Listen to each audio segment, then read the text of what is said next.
1 Samuel, capítulo 23, verso 1 ao verso 14. Diz assim a palavra do Senhor. E foi anunciado a Davi, dizendo: Eis que os filisteus pelejam contra Keila e saqueiam as eiras. E consultou Davi ao Senhor, dizendo: Irei eu e ferirei estes filisteus? E disse o Senhor a Davi: Vai e ferirás aos filisteus e livrarás a Keila. Porém os homens de Davi lhe disseram: Temos medo aqui em Judá, quanto mais indo a Keila lutar contra as tropas dos filisteus. Então Davi tornou a consultar o Senhor, e o Senhor lhe respondeu: Levante-se e vá até Keila, porque estou entregando os filisteus em suas mãos. Então Davi e seus homens foram a Keila, lutaram contra os filisteus e tomaram todo o gado deles, e causaram grande matança entre eles. Assim, Davi salvou os moradores de Keila. Aconteceu que quando Abiatar, filho de Aimeleque, fugiu para junto de Davi em Keila, levou a estola sacerdotal. Foi anunciado a Saul que Davi tinha ido a Keila. Então Saul disse: Deus o entregou nas minhas mãos. Está cercado, pois entrou numa cidade de portões e trancas. Então Saul mandou chamar todo o povo para a batalha, para que descessem a Keila e cercassem Davi e seus homens.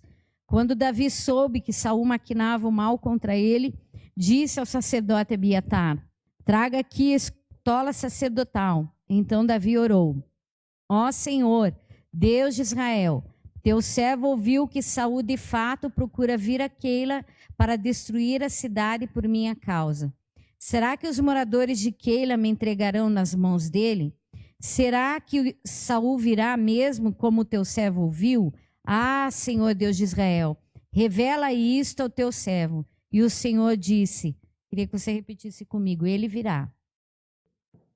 Então Davi perguntou: E será que os moradores de Keila me entregarão juntamente com os meus servos nas mãos de Saul? E o Senhor respondeu: entregarão. Pode dizer?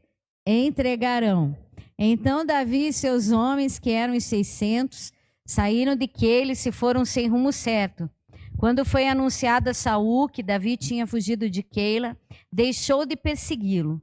Davi permaneceu no deserto, nos lugares seguros, e ficou na região montanhosa no deserto de Zife. Saul buscava todos os dias, porém Deus não o entregou nas suas mãos. Irmãos, esse capítulo, essa porção da palavra do Senhor aqui de 1 Samuel, ela está naquele momento da vida de Davi, onde ele está como um fora da lei, fugindo do ódio de Saul. A palavra do Senhor lá no capítulo 16 mostra quando Davi é ungido rei, mas ele ainda é um menino. Davi ainda não havia participado das batalhas, da batalha contra o gigante Golias. Ele nem sabia como tudo isso ia acontecer, mas ele vence aquela batalha e a fama de Davi cresce. E um dia Saul ouve um cântico de umas mulheres que louvam a Davi. Naquele dia entra no coração de Saul um ódio, uma inveja, uma raiva de Saul. E então Saul, ele estava caçando Davi com todo o seu ódio.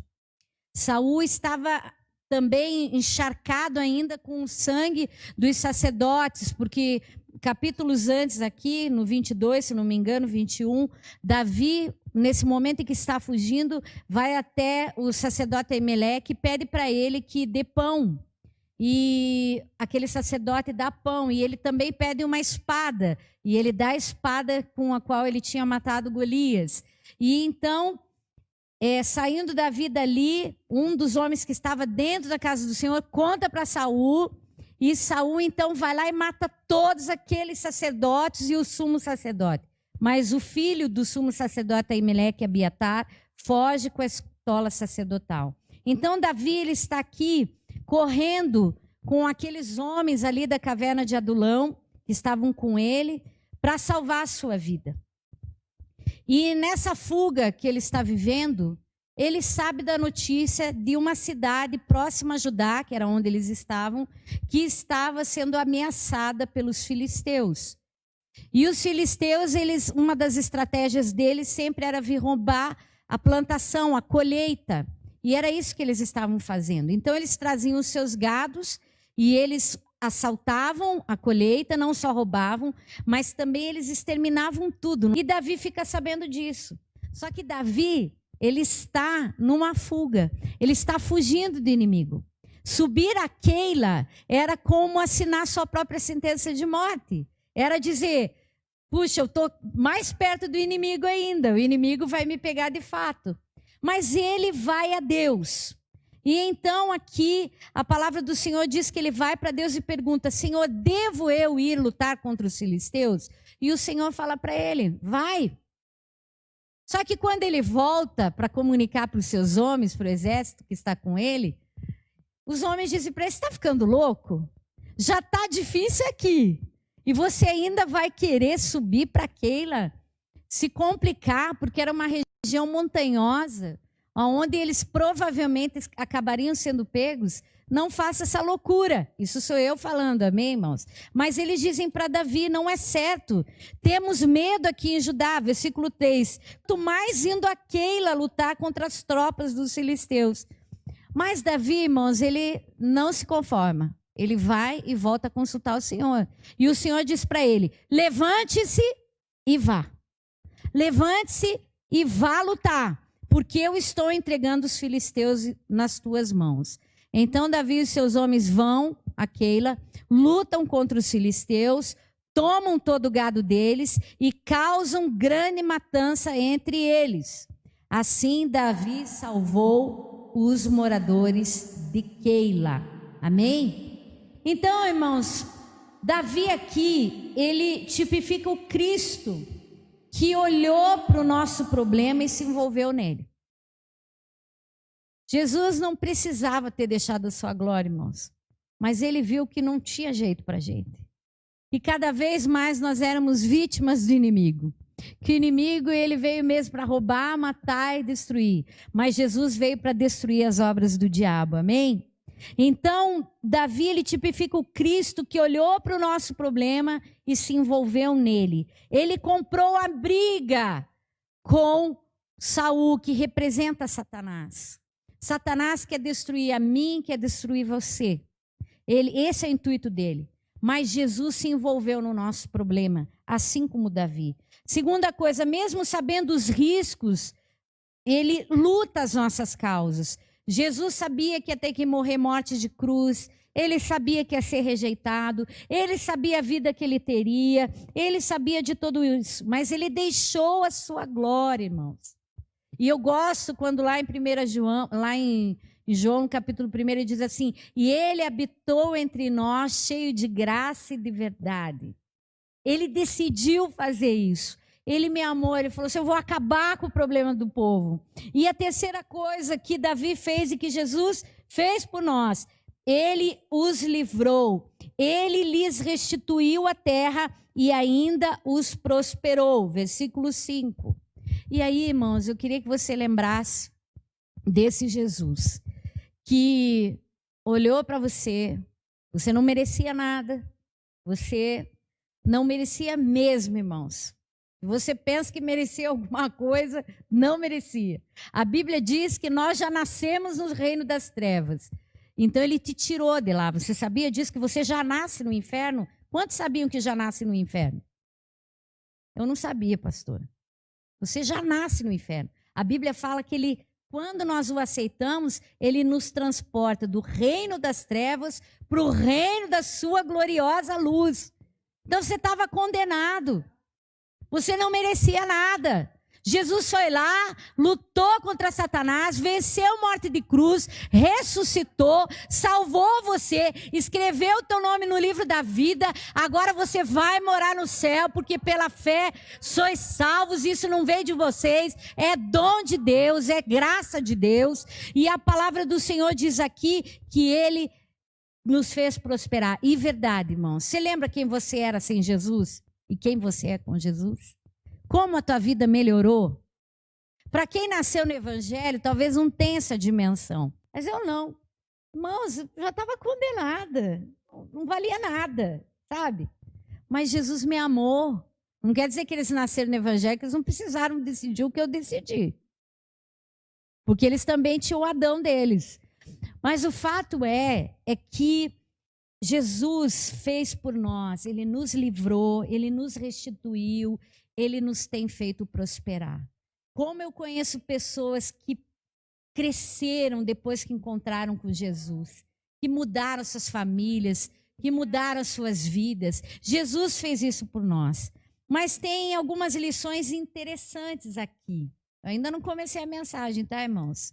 É que os moradores de Keila, seguindo adiante a história, a palavra do Senhor diz que Saul ficou sabendo que Davi estava lá. E ele disse assim: ah, agora sim. Ah, agora Davi está enrascado, porque ele entrou numa cidade que tem trancas e portões, né? Portões e ferrolhos. Ele entrou no meu território. Ele entrou num lugar onde ele não vai poder sair. Porque Satanás é assim, irmãos. Ele não quer que você tenha nada. Ele quer que você sempre esteja derrotado. Ele acha que ele sempre está em vantagem. Mas o texto diz aqui que quando Davi ficou sabendo disso, ele foi consultar o Senhor. E quando ele foi consultar o Senhor, ele perguntou para Deus: Senhor, Saul vai vir contra mim? Vai. Saul vai vir contra você. Vai vir. Senhor, e os moradores de Keila vão me entregar? Vão. O que Saul tinha acabado de fazer? Saul tinha libertado Keila, Saul tinha restituído a terra e Davi tinha prosperado o povo, porque ele trouxe o gado também. Quer dizer, ele não só expulsou o inimigo, mas ele trouxe riqueza. Porque imagine você ter gados para você plantar, para te darem alimento e tantas coisas. Mas a palavra do Senhor diz que aqueles moradores de Keila, eles iam entregar Davi. Eu penso que na hora Davi deve ter ficado, puxa, né? O texto não fala isso. O texto diz que Davi seguiu adiante, prosseguiu. Então eu quero falar agora o que representa os moradores de Keila. Os moradores de Keila representam eu e você, aqueles que foram socorridos no dia da angústia. Os moradores de Keila são aqueles que só precisavam de livramento, mas foram enriquecidos. Você só precisava de salvação, mas Deus te deu muito mais. A Bíblia diz que Ele te fez herdeiro das promessas do Senhor. A Bíblia diz que Ele te fez assentar com Ele nas regiões espirituais. A Bíblia diz que Ele te deu uma vida eterna. Então, você é muito abençoado. Diga, eu sou muito abençoado. Mas eles também representam uma turma, irmãos, que você deve conhecer. Aqueles que foram ajudados, mas diante da afronta iminente e do ataque do inimigo, vão te abandonar, vão te trair, vão te entregar para o teu inimigo. Conhece? Alguém que se ajudou muito quando ela estava com um problemão. Você assumiu o risco, você se meteu com o formigueiro dela. E agora essa pessoa te abandonou? Pois é, Davi enfrentou isso. E eu estava falando no primeiro culto e vou repetir aqui.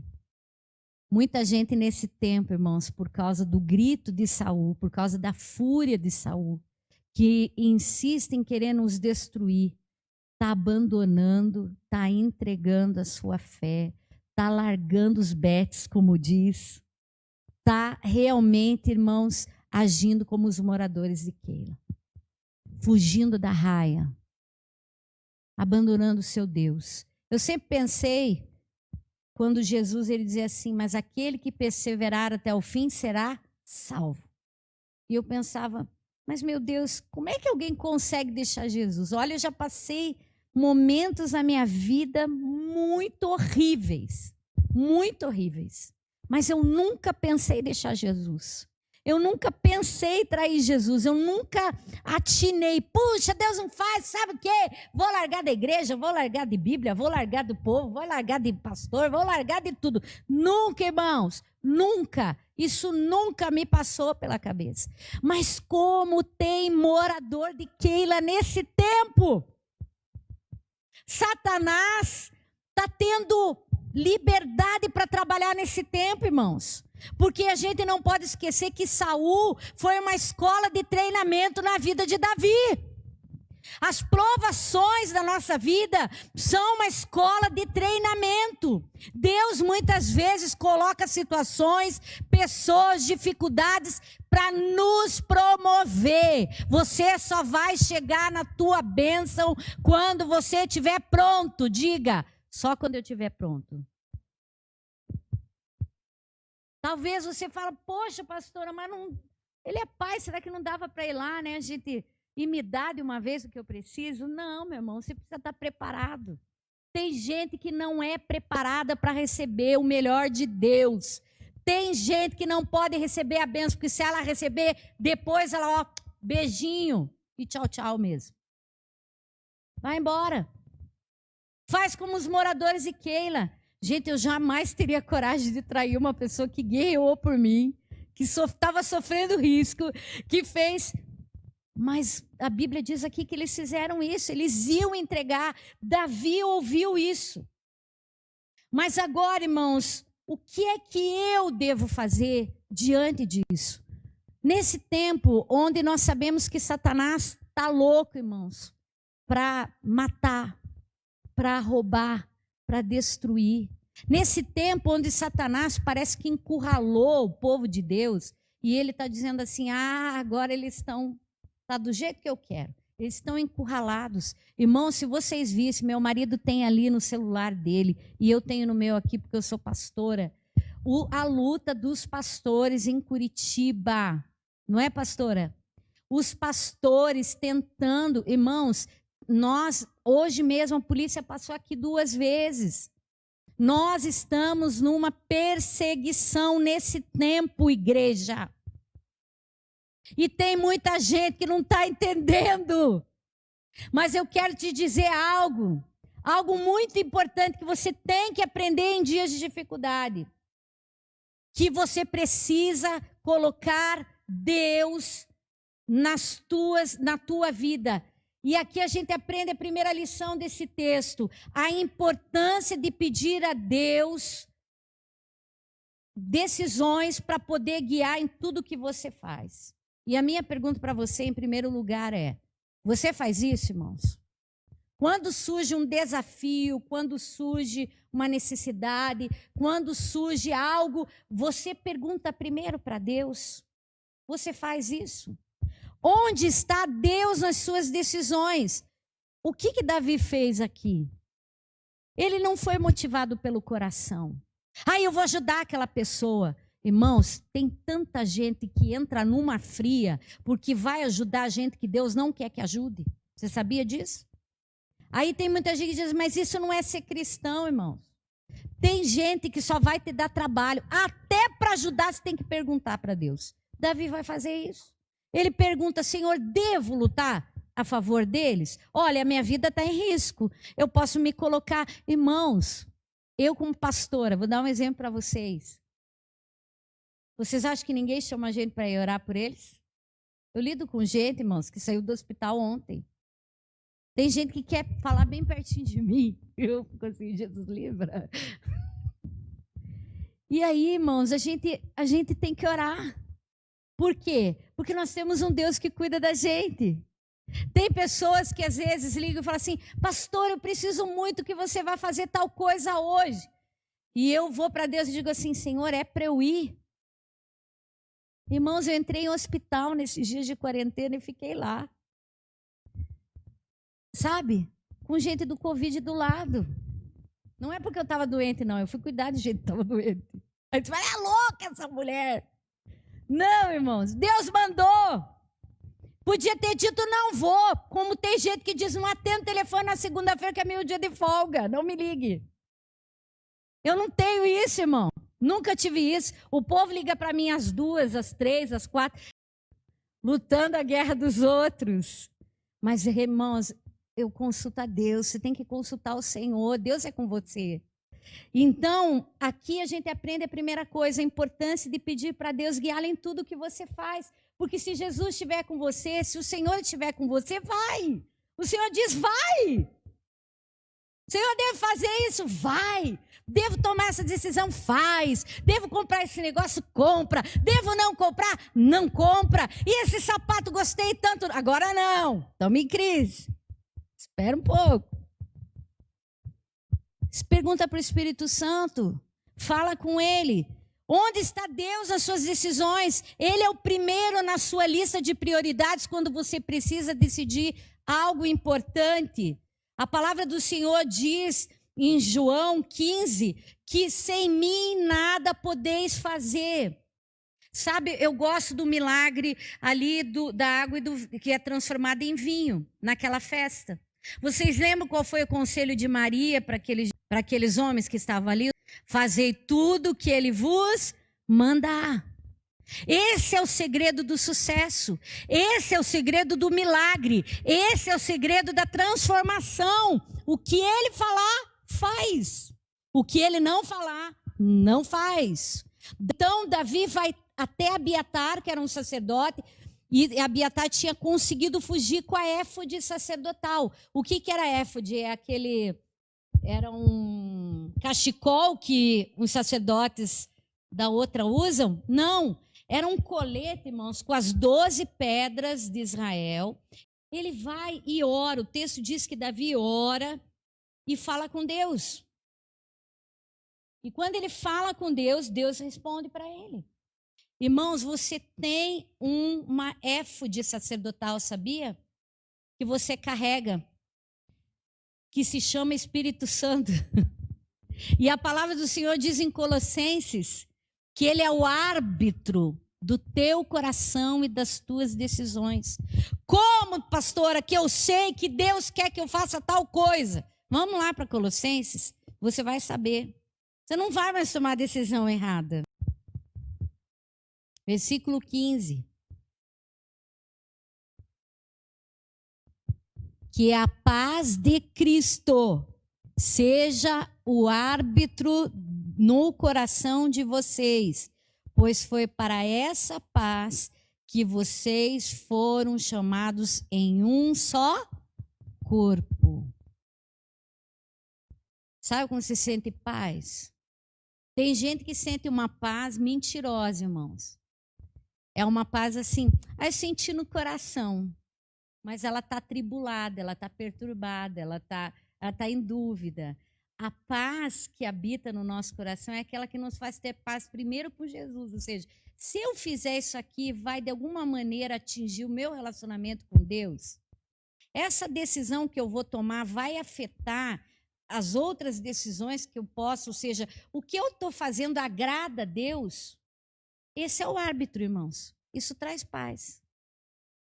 Por exemplo, às vezes a gente é tentado a se associar com pessoas. Você está numa fase difícil, né? Por exemplo, eu vejo muito aquele programa Sócio, vocês já viram?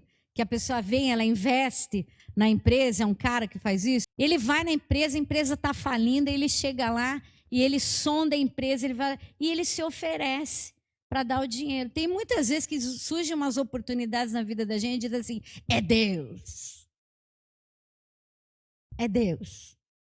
Não é Deus, às vezes. Você tem que sentir paz com Deus, paz com Cristo.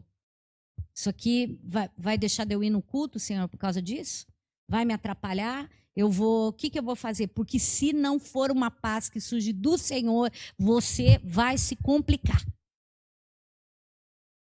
O Emerson está ali, é Maneide, chegou lá em casa um dia, entregou uma palavra profética para ele. Pastor, Deus manda te dizer, não aceite esta oferta de emprego. Foi ou não foi, Emerson? E o Emerson ouviu aquela profecia que a irmã entregou, passou um tempo, não estou chamando meu irmão, porque eu também já fiz isso, provavelmente você já tomou muitas decisões erradas. Passou um tempo, veio para ele a proposta para o Emerson ser promovido. O Emerson aceitou e foi aonde eles mandaram ele embora. Sabe, irmãos? Mas eu senti, ó, isso é uma oportunidade. Às vezes é laço, irmão, presta atenção. Por isso que é importante você pedir a Deus para guiá-lo em tudo que você faz. Não confie nunca nos seus próprios instintos. Vai, fale com os sacerdotes. Ora aí, me ajuda a orar. Eu estou com uma coisa aqui que parece ser de Deus. Será que é? Ou eu estou com essa situação aqui, vou ou não vou? Se você não tem tanta comunhão com Deus, peça para que teu pastor ore por você, para um homem ou uma mulher de Deus orar para você, porque Deus vai te honrar. Deus vai te honrar. Tem coisas que Deus não vai querer que você faça. Mas aqui o texto diz que o Senhor falou, vá. Quando ele voltou, e a segunda lição que a gente aprende aqui, e falou com aqueles homens, ele encontrou uma negativa. Deus vai dizer para você, pode fazer. Aí você chega em casa e a tua mulher diz assim, não estou sentindo paz, já está difícil do jeito que está, já está complicado assim, é melhor você não fazer. Aí você desiste, irmãos? Não. Porque se de fato Deus falou e você está com paz, você faz o que Davi fez aqui. Ele voltou a falar com Deus. Porque muitas vezes você vai ter uma resposta do Senhor que Ele já te deu, mas quem está perto de você vai dizer assim, é loucura. Olha o que diz o versículo 5 aqui de 1 Samuel, capítulo 23. Versículo 5 vai dizer assim, os homens estavam com medo. E eles disseram para ele, mas já está difícil aqui em Judá, vai ser mais difícil em Keila, vai ser perigoso.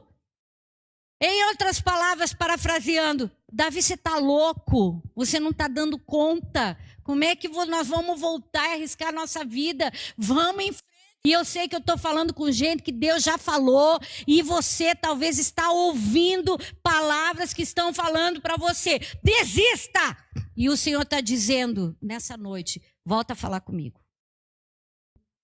Volta a falar comigo. Volte a falar comigo, porque eu é que tenho a última palavra. Volte. E ele volta. E quando ele volta a falar, o Senhor diz, levanta-te e persegue os filisteus, porque eu já tenho dado eles em tuas mãos. E Davi vai, ele e aqueles homens, porque daí, meu irmão, quando você está cheio da certeza, você já chega até com um jeito diferente de falar. É ou não é?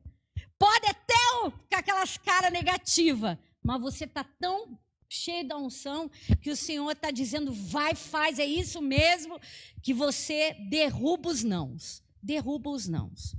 E Deus vai derrubar muitos nãos na tua vida por esses dias aí. Tá? Não sei para quem eu estou falando. E o texto diz aqui no versículo 5, né, que eles foram e lutaram contra Keila, contra os filisteus, e tomaram todo o gado deles e causaram grande matança entre eles. E assim Davi salvou os moradores de Keila. Aleluia! Nunca acredite nas negativas que vão surgir depois que Deus falou. Você vai sair desse culto hoje e talvez você vai sair todo motivado. Deus está falando com gente aqui. E aí amanhã você vai dar de frente com uma negativa. Volte a falar com Deus. Não desista. Terceira coisa, irmãos. E aconteceu o quê? Quando Abiatar, filho de Aimeleque, fugiu para junto de Davi, em Keila, levou a estola sacerdotal, foi anunciado a Saul que Davi tinha ido a Keila. Então Saul disse, Deus o entregou nas minhas mãos. Agora ele está num lugar onde eu vou acabar com ele. E nesse tempo, irmãos, como eu estava falando anteriormente, Satanás está apostando que vai dar o pior para mim e para você. Não vai. Não vai. Essa luta não vai nos matar. Como diz a música Todavia Me Alegrarei. Essa luta não vai acabar com a gente. Essa luta não vai, ela vai nos tornar mais fortes em nome de Jesus. Ele pensa que nós estamos fechados, que nós estamos sem possibilidade, mas nós estamos ficando mais fortes, irmãos, em nome de Jesus. O diabo sempre aposta que ele está em vantagem. Ele sempre acha que está, mas ele não está. Satanás acha que vai acabar. Não vai acabar, irmãos. Não vai acabar. Não vai acabar. Não vai acabar com a nossa nação, não vai acabar com o teu negócio, não vai acabar com a tua vida, não vai acabar. Versículo 9, a palavra do Senhor diz assim: quando Davi soube que Saul maquinava o mal contra ele, chamou o sacerdote de novo. E a Bíblia diz que Davi falou para ele: traga a estola sacerdotal. E Davi orou.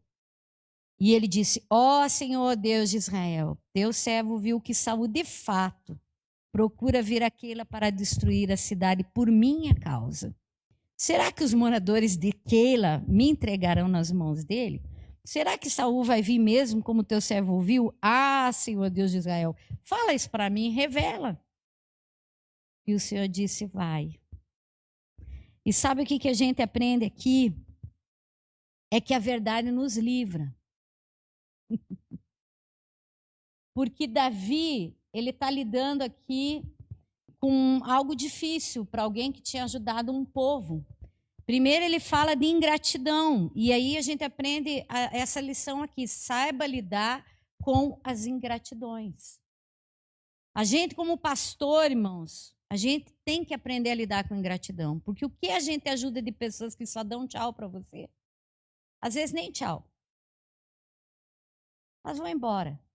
Como eu falei, como é difícil ajudar gente ingrata. Só que você precisa, para você ter a tua vitória, aprender a lidar com ingratidão. Porque tem pessoas que foram ajudadas que nem sempre vão ser agradecidas.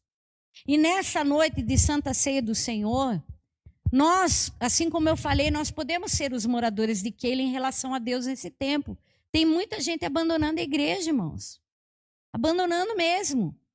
Tem muita gente nesse tempo, eu não estou falando de você vir para a igreja. Cada um tem a sua escolha. Mas eu estou falando de gente que você não vê nenhum movimento espiritual na vida dela. Num momento como esse, onde Satanás quer te pegar na curva, irmãos. Onde Satanás está louco para que você seja o alvo dele. Você tem que estar ligado nos 220 espiritual. Você tem que estar em conexão, em alta velocidade com teu Deus. Não dá para estar morto. Eu não sei como é que tem gente, irmãos, nesse tempo que não entendeu. Tem estudo na quarta-feira. Cadê o povo? 4, 5, 6, 7. Eu falo, onde está o povo, Senhor? Where is Wally? Não sei. Mas em algum lugar o povo está. Mas não é diante do Senhor. Irmãos, esse é um tempo de você estar desesperado em agarrar a orla da veste de Jesus. Porque Satanás, ele está com o exército dele louco para pegar você. Tá? E aí, quando ele ouve isso, essa ingratidão, o povo que ele tinha ajudado, vão me entregar, Senhor? Vão. Eles vão me entregar na mão de Saul? Vão te entregar sim. Só que é importante, irmãos, é importante você aprender a ouvir Deus falando a verdade. Se eu disser para alguns aqui, você vai pegar a doença? Não sei, eu não sei falar isso. As previsões dizem que 90% da população vai pegar, né? Em nome de Jesus, não vai me pegar. Mas, irmãos, eu não estou falando disso aqui, mas tem tanta decisão, tanta coisa que você vai consultar Deus e Deus traz uma verdade tão dura. E o que o Senhor quer, a verdade vai salvar você. Lá no versículo 12, versículo 13, a palavra do Senhor diz que então Davi e seus homens, que eram os 600, saíram de Queila e se foram sem rumo certo. Quando foi anunciado a Saul que Davi tinha fugido de Queila, deixou de persegui-lo. O não para você vai ser proteção. Tem coisa que você vai ouvir que vai doer em você, mas é proteção. Por mais difícil que seja, ele vai salvar você.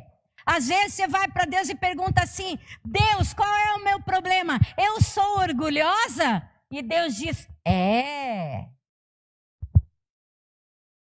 Mas isso vai salvar você. Salvar você do quê? De você perder amizades por causa do teu orgulho. De você perder o seu casamento por causa do seu orgulho. de você perder situações por causa do seu orgulho. Sabe quais são as pessoas que são transformadas rapidinho, irmão? São aquelas que não mentem para si mesmas. São aquelas que, quando elas ouvem uma verdade, é horrível ouvir a verdade. Vamos falar, é ou não é? A gente que prega, né? Às vezes, o meu filho, ele é muito sincero. Ah, mãe, não gostei hoje quando você cantou, gritou demais, falou umas coisas nada a ver, contou muita história. Vocês acham que eles apoiam tudo que a gente faz? Só que a verdade melhora a gente, irmãos. Tá? A verdade nos melhora. A verdade nos auxilia. Uma vez eu estava tendo uma aula de crescimento de igreja. E a minha professora, ela falou bem assim, ela estava tratando a gente, deu um livro para a gente ler, Põe em Ordem Seu Mundo Interior. E aí ela falou assim, vai fazer uma coisa, você vai chegar em casa e vai perguntar para os teus filhos, para o teu marido, quem você é. Irmãos, e eu fui fazer isso. Que sofrimento. Quem eu sou? Meu filho falou, a Débora era pequenininha ainda nessa época, o Emerson falou. Quando eles falaram, eu chorei. Como assim? Porque, irmão, quando alguém confronta a gente com uma coisa que a gente pensa que não é e é, sabe, nós precisamos ouvir quando Deus envia pessoas, envia situações, porque isso vai salvar você, meu irmão, vai salvar você do diabo. Vai salvar você. Às vezes a gente chega para um jovem, chega para alguém que nem é muito jovem, fala assim, não caia nessa fé, não casa com essa pessoa, não faz isso com você. Eu vou sair daquela igreja porque ninguém me apoia, porque não sei o quê. Passa um ano, aí volta aquela pessoa. Se eu tiver ouvido a pastora. Sabe, irmãos, a verdade nos salva. A verdade nos salva. A verdade nos liberta. A verdade nos dá força para prosseguir. Porque você vai viver muita ingratidão. Você vai ouvir de Deus dizer assim, você está investindo numa pessoa que vai te trair, mas eu quero que você vá até o fim com ela. Tem gente que eu já sei, irmão. Às vezes, fala, Jesus, que vontade de abandonar esse barco. Jesus, fica nele. Porque é isso aí.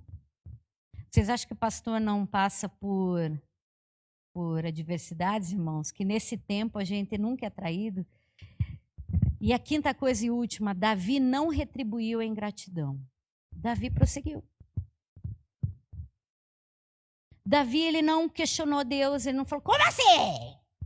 Que negócio é esse? Estou dando tudo de mim, quanto ministério, quantas pessoas que você abandonou, teve que sair, por quê? Porque você queria se vingar, a vingança do Senhor, irmãos, e Deus faz. Com todo aquele que foi injusto com você, Deus faz. Todo aquele que te defraudou, irmãos, porque a ingratidão é uma defraudação. É você tirar do outro aquilo que ele deu de melhor para você. E Deus, entrega para Deus. Às vezes você está chateado porque o marido, por causa de um filho, por causa de um vizinho, por causa do irmão da igreja, de um pastor, deixa para Deus. Davi não retribuiu a ingratidão, não questionou em Deus. Ele prosseguiu e o Senhor o salvou do inimigo. Emerson, abra aí Salmo 50, 23. A gratidão, porém, é um sacrifício que de fato me honra. Se permanecerem em meus caminhos, eu lhes revelarei a salvação de Deus. Não seja um morador de Keila, irmãos. Seja grato. Porque a gratidão, agradeça até por esses que roubaram o teu tempo, que colocaram você em perigo, que te enganaram. Sabe por quê? Porque Deus vai te dar salvação. Prossiga, meu irmão. Quanta gente machucada, dolorida, ferida na igreja por causa de ingratidão. A Bíblia diz, lá em Isaías 53, que Jesus, o castigo que nos traz a paz, estava sobre ele. Ele olhou para o fruto do seu penoso trabalho e ficou satisfeito. Talvez você diga assim, pastor, é fácil para você fazer isso? Não, é difícil para mim. Sabe por quê, irmãos? Eu sou uma pessoa que eu tenho muito senso de justiça própria. Uma vez, o que foi uma pastora, a minha líder, minha pastora na comunidade, ela falou assim: Gisele, sabe qual é o seu problema, Gisele? E eu falei: qual? Você tem excesso de justiça própria. Você acha que você pode consertar o mundo. Não pode. Não pode. Não consegue. Então, minha querida, você entregue para Deus. Ah, mas o fulano fez isso, entregue para Deus. Ah, mas o seu plano era errado, não sei o que, entregue para Deus e prossiga. Porque tem gente que nunca sai do lugar, nunca avança, nunca prospera, nunca encontra salvação. Por quê? Porque ela é uma pessoa que ela quer retribuir ingratidão. Ah, mas quando meu marido chegar em casa, eu vou mostrar o que eu vou fazer. 1 mês de jejum. Não retribua. Não retribua. Jesus foi traído pela ingratidão e continuou sendo aquele que ama você. Você vai trair Jesus. Você também trai pessoas. Você também traz situações. Muitas vezes você podia estar fazendo certo e não faz. E quando não faz, a Bíblia diz que comete pecado. Então, irmãos, hoje o que o Senhor quer é te curar disso, dessa dor. Hoje que Jesus quer que você aprenda a ouvir a verdade dele, por mais dura que seja. Nem tudo vai ser do teu jeito. Essa empresa vai dar certo? Não. Eu nunca esqueço da nossa panificadora. Um dia um pastor, o pastor Jorge, que até pregou na nossa igreja, ele falou assim: sabe, Gisele? Ele falou assim: Gisele, vocês já oraram, já arrependeram, já veio profeta aqui, já veio todo mundo. Vocês já fizeram campanha de jejum, vocês já fizeram tudo. Eu vou te falar uma coisa que eu acho. Vocês estão lutando contra Deus. Se entregue. Isso aqui não vai dar. Ai, irmãos, que chororê. Ai, eu vou ter que baixar a porta. Meus sonhos foram embora. Acabou a minha vida. Nem pouco mortadela mais vai ter. Nada. Mas a gente seguiu em frente e a história mudou. A história sempre muda. Deixa o dia de amanhã chegar, meu irmão. Não vive ele hoje. Porque o dia de amanhã é melhor que o de hoje. Isso eu posso falar para você. O teu dia de amanhã é melhor do que hoje. Quando você recebe isso? Acabou-se. Irmão, nós fechamos a porta e fomos embora daquele lugar. A mulher falou que ia pagar para nós 7 vezes de 5.000. Ela pagou só 2 vezes, o restante virou presunto e queijo, pão e leite. E todo dia o Hermes ia buscar lá. Num momento mais crítico ainda, irmãos, eu peguei um pacote de dinheiro na mão, que meu filho tinha feito uma super venda. Aliás, foi o Tiago que fez, está aqui. E aí o Felipe chegou: ah, mas isso aqui que o Tiago vendeu, não sei o quê, tá. E eu estava indo para o culto, irmãos, para pregar. No meio do caminho, eu estava com um pacote de coxinha e um pacote de negócio. Eu comendo a coxinha, não faça isso é errado. Curitibano, ainda mais, não joga lixo na rua. Peguei e joguei o pacote. Qual pacote que eu joguei? O da coxinha ou do dinheiro? O do dinheiro. Foi todo o dinheiro e a gente vivendo naquele miserê. Irmãos, quando nós estávamos virando uma esquina, eu falei: Emerson, eu acho que eu joguei o pacote com dinheiro. Como assim? Vamos voltar lá. E cata e olha na rua, e aí eu comecei a blasfemar, gente. Aí eu comecei a blasfemar. Porque eu sou uma mesmo, uma, aquilo, aquele outro. Porque eu mereço isso, aquilo, aquele outro. E eu tinha que pregar. E por quê? E não achei o dinheiro, irmãos. Eu sou dizimista, ofertante, sincero, diabo. Ai, fui para os pés de Jesus. No meio do caminho, o Senhor falou comigo através de uma música. Pedi perdão a Deus, ter misericórdia. Eu aceito perder. Ai, nesse tempo. Aí eu não sei quem ligou para o Tiago e falou para o Tiago: olha, alguém jogou o dinheiro da janela de um carro. E eu encontrei esse pacote. Estavam todos os cheques, todo o dinheiro sem mexer. A pessoa foi levar lá, avisou. Irmãos, Deus cuida da gente nos mínimos detalhes. Mesmo nesses tempos de vale da sombra da morte, que a gente já estava mais do que no vale, nós estávamos no profundo do vale. Mas o Senhor cuidou. E eu dizia, eu nunca esqueço, eu lembro, toda vez que eu penso nessa história, eu lembro das coisas que eu falava. Porque eu podia morrer agora, que não ia fazer falta. Porque a minha vida não tem mais jeito. Vocês são tudo melhor que eu e nunca falou essas bobagens. Meu irmão, mas o Senhor deu livramento. O Senhor trabalhou. Então esteja preparado para a ingratidão. Como é que você trabalha com a ingratidão? Vamos ler 3 textos. Salmo 118:8. E eu estou acabando, você vai ficar de pé. Salmo 118, verso 8. Diz assim: é melhor refugiar-se no Senhor do que confiar em pessoas. Então, meu irmão, quando alguém for ingrato com você, corra para Deus. Amém? Não faço mais, não ajudo mais, desisto. Continua, meu irmão, fique em Deus. E o outro, Salmo 146, versículo 3.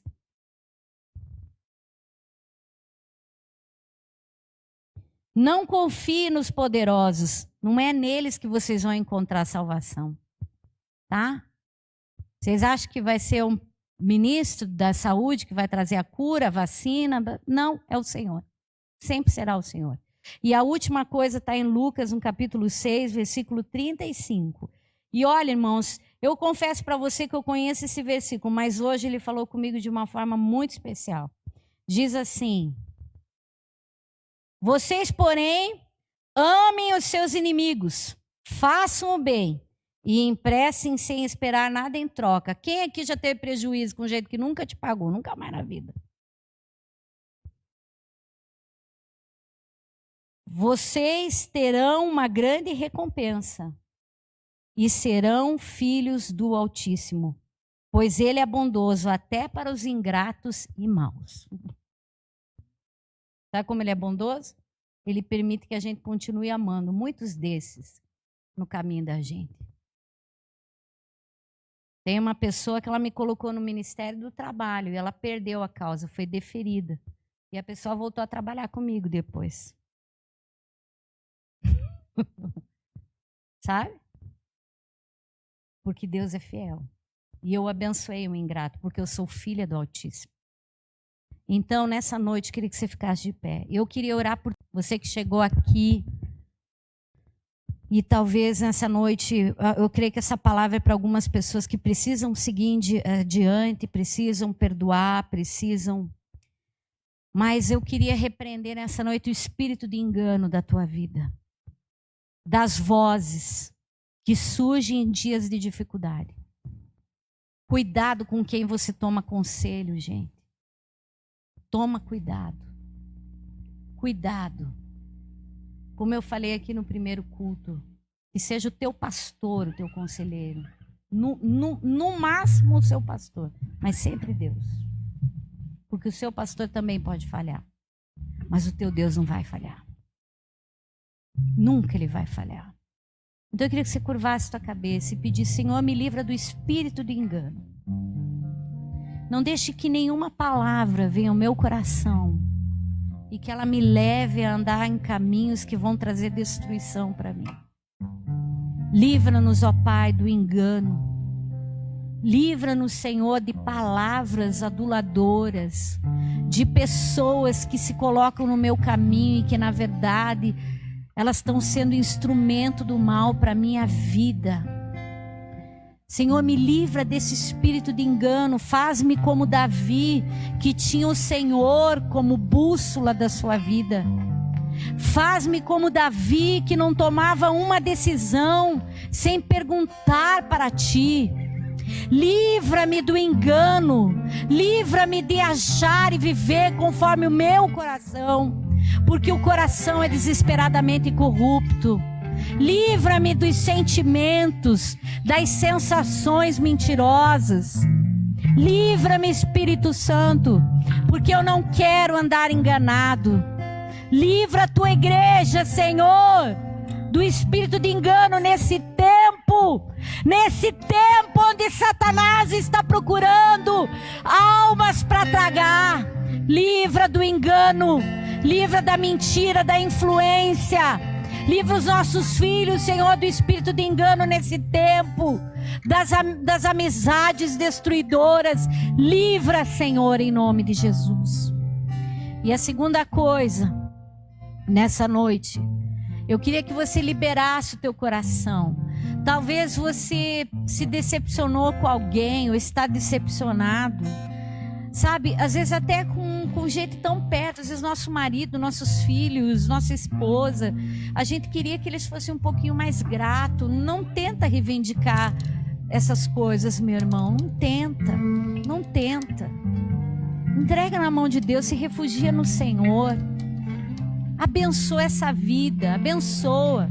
Não fala, esse maldito, essa coisa. Não, fala essa abençoada. Porque é isso que Satanás quer. Se Davi cedesse as ameaças de Saul, ele voltava para aquele e botava aquele povo no lugar deles. Ele estava ali como um exército, mas ele não fez isso. O Senhor não faz isso com a gente. O Senhor nos manda seguir em frente. Meu irmão, segue em frente. Se alguém te feriu no caminho, segue em frente. Se alguém não está te retribuindo, segue em frente.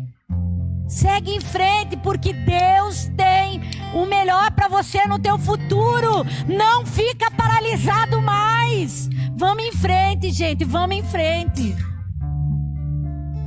Ninguém pode pegar Davi, nenhum Saul poderá, porque o Senhor sempre trará uma pedra de escape. Se você tem que perdoar, meu irmão, perdoe nessa noite. Lembre de alguém aí que te feriu, você não esperava, mas essa pessoa fez isso comigo. Puxa, ainda dói quando se ouve o nome dela, quando se vê ela, ainda dói. Essa é uma noite de ceia, uma noite de perdão.